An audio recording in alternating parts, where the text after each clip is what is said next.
साथियों, कैसे हैं आप सभी। उम्मीद है सभी लोग अच्छे होंगे।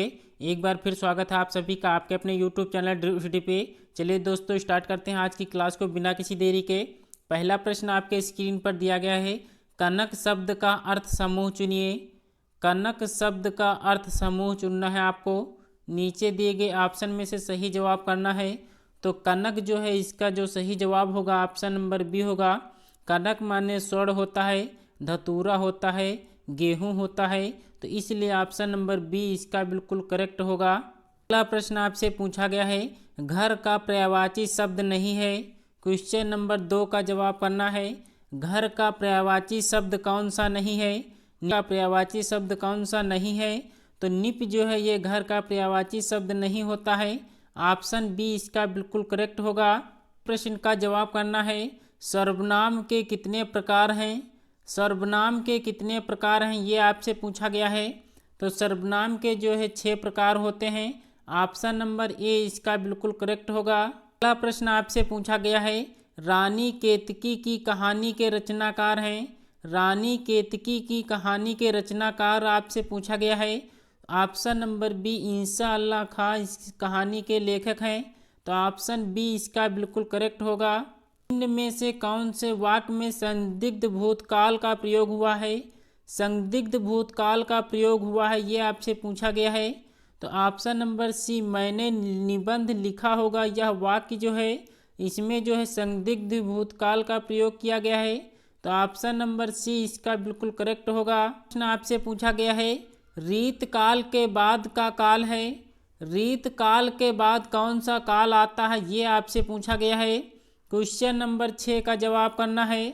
तो रीत काल के बाद का काल जो होता है वो आधुनिक काल होता है। ऑप्शन नंबर बी इसका बिल्कुल करेक्ट होगा। दोस्तों, वीडियो अच्छी लग रही हो तो एक लाइक ज़रूर कर देना। चैनल पर नए हैं तो चैनल को सब्सक्राइब कर बेल आइकन को प्रेस जरूर कर दें, क्योंकि आने वाली वीडियो का नोटिफिकेशन आपको सबसे पहले मिल सके। अगले प्रश्न का जवाब करना है। स्वर संधि के कुल कितने भेद हैं ये आपसे पूछा गया है। तो स्वर संधि के भेद जो कुल होते हैं वो 5 होते हैं। ऑप्शन नंबर ए इसका बिल्कुल करेक्ट आंसर होगा। अगला प्रश्न आपसे पूछा गया है, निम्न में से किस वर्ण का उच्चारण स्थान कंठ नहीं है। निम्न में से किस वर्ण का उच्चारण स्थान कंठ नहीं है। तो ऑप्शन नंबर कौन सा इसका सही होगा। तो 8 का जो जवाब होगा ऑप्शन नंबर डी होगा। ढ जो है ये कंठ वर्ण के उच्चारण में नहीं आता है। का, खा, गा ये तीनों जो है कंठ उच्चारण में आते हैं। ढ जो है ये मूर्धन्य व्यंजन होता है। तो ऑप्शन नंबर डी इसका बिल्कुल करेक्ट आंसर होगा। क्वेश्चन नंबर 9 का जवाब करना है। निम्नलिखित में से शुद्ध वाक्य का चयन कीजिए। शुद्ध वाक्य का चयन करना है। प्रामाणिक जो है किस प्रकार से शुद्ध रूप से लिखा जाएगा। क्वेश्चन नंबर 9 का जवाब करना है। वेरी वेरी मोस्ट इम्पोर्टेंट प्रश्नों की ये सीरीज हो रही है, तो वीडियो को स्किप मत करना, वीडियो में अंत तक जरूर बने रहिएगा। बेहतरीन प्रश्नों का आज जो है 20 टॉप क्वेश्चन आपको हम कराने वाले हैं। तो 9 का जो जवाब होगा ऑप्शन नंबर ए होगा। प्रामाणिक जो है इस प्रकार से शुद्ध रूप से लिखा जाएगा। प्रश्न आपसे पूछा गया है, कन्यादान में कौन सा समास है। कन्यादान में कौन सा समास होगा। तो कन्यादान जो है इसमें तत्पुरुष समास होगा। ऑप्शन नंबर सी इसका बिल्कुल करेक्ट आंसर होगा। अगला प्रश्न आपसे पूछा गया है, निम्नलिखित में से कौन सा शब्द विशेषण है। विशेषण शब्द कौन सा है ये आपसे पूछा गया है। तो 11 का जवाब जो है कौन सा सही होगा। तो विशेषण से आपसे पूछा गया है, तो विशेषण जो है निपट यहाँ पे होगा।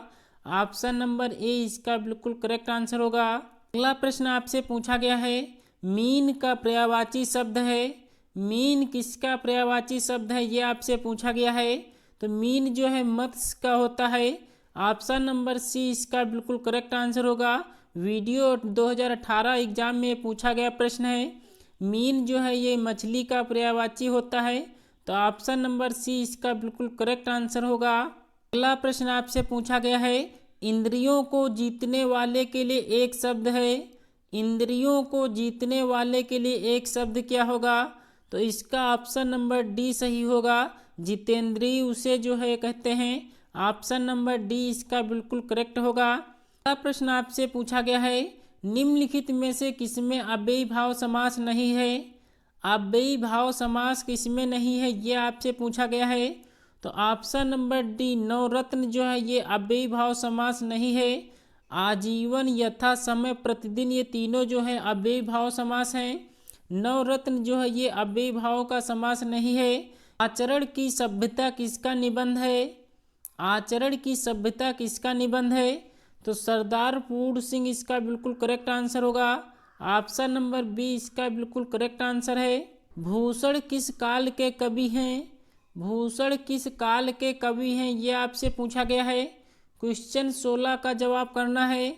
तो भूषण जो है ये कौन से काल के कवि हैं, ये आपसे पूछा गया है।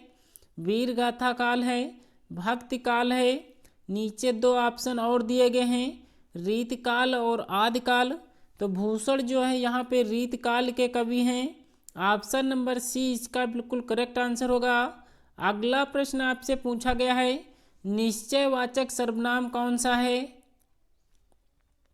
निश्चयवाचक सर्वनाम इनमें से कौन सा है? तो ऑप्शन नंबर सी जो है यह और वह जो होते हैं, यह जो है निश्चयवाचक सर्वनाम होते हैं। कौन जो है ये प्रश्नवाचक होते हैं। तो ऑप्शन नंबर सी इसका बिल्कुल करेक्ट आंसर होगा। कुछ की बात करें तो यहाँ पर अनिश्चयवाचक सर्वनाम होते हैं, तो इसलिए ऑप्शन नंबर सी इसका बिल्कुल करेक्ट होगा। कौन सा समूह प्रश्नवाचक सर्वनामों का है? कौन सा समूह प्रश्नवाचक सर्वनामों का है? ऊपर क्वेश्चन में आप सभी को हम हिंट दे चुके हैं। अभी हमने बताया था कि प्रश्नवाचक शब्द कौन कौन से होते हैं, तो इसलिए यहाँ पर ऑप्शन नंबर डी इसका बिल्कुल करेक्ट होगा। कौन, किसे, कब, ये जो है प्रश्नवाचक सर्वनाम होते हैं। अगला प्रश्न आपसे पूछा गया है, दो पहाड़ों के बीच खाली स्थान को क्या कहते हैं? दो पहाड़ों के बीच खाली स्थान को जो है क्या कहते हैं? तो इसका जो जवाब होगा ऑप्शन नंबर ए होगा, उससे जो है घाटी कहते हैं। ऑप्शन ए इसका बिल्कुल करेक्ट आंसर होगा। अगला प्रश्न आपसे पूछा गया है, निषेध का विलोम शब्द क्या होगा? निषेध का विलोम शब्द आपसे पूछा गया है। तो निषेध का विलोम शब्द जो है वो विधि होता है।